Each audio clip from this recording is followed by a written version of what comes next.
என்ன பார்க்க போகிறோம்னா புது புது விதமான வெத்தலை சூப்பு பண்ணுறதுக்கு என்ன சாமான் வேணும்னு பார்க்க போகிறோம். வெத்தலை சூப்புக்கு நான் வந்து இப்போ ஒரு 10 பேருக்கு போடுறேன்.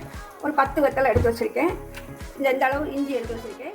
கருவேப்பிலை, கொஞ்சம் ஜீரகப்பொடி, ஒரு சிட்டிகை ஓமத்தோட பொடி, அப்புறம் பட்டைப்பொடி, பெப்பர் பொடி, மஞ்சள் பொடி, 5 ஏலக்காய், 2 ஜாதி பத்திரி, ஒரு 10 கிராம்பு, 2 லெமன், கொஞ்சோண்டு சர்க்கரை, வெல்லம், அப்புறம் கொஞ்சம் வெல்லம். இதுதான். இதுக்கு நான் இந்த டம்ளர் ஆட்டை 5 டம்ளர் தண்ணி விட போகிறேன். இதில் போட்டுட்டு இது எல்லாத்தையுமே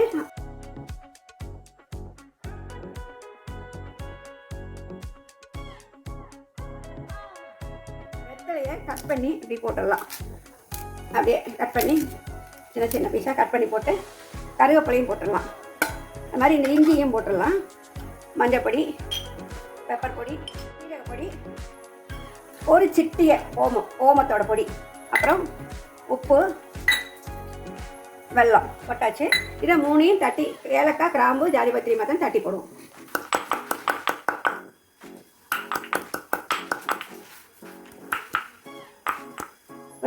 தட்டியாச்சு. இதை அதில் போட்டுடலாம். அவ்வளோதான். இதை போட்டு ஒரு தட்டு போட்டு மூடி அடுத்து வச்சோம். இப்போ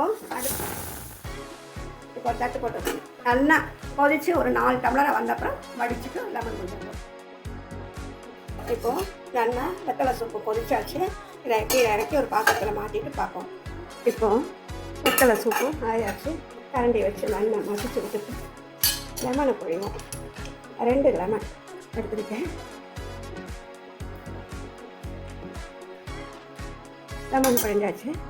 2 ஸ்பூன் நெய் நல்லா மிக்ஸ் பண்ணிடலாம். நல்லா மிக்ஸ் பண்ணிவிட்டு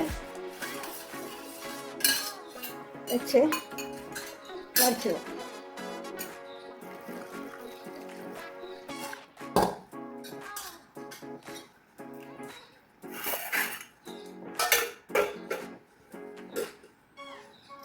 அருமையான வெத்தலை சூப்பு ரெடி. இதுக்கு வந்து சளி, இருமல், பசி எடுக்கிறதுக்கு எல்லாத்துக்குமே இது நல்லது.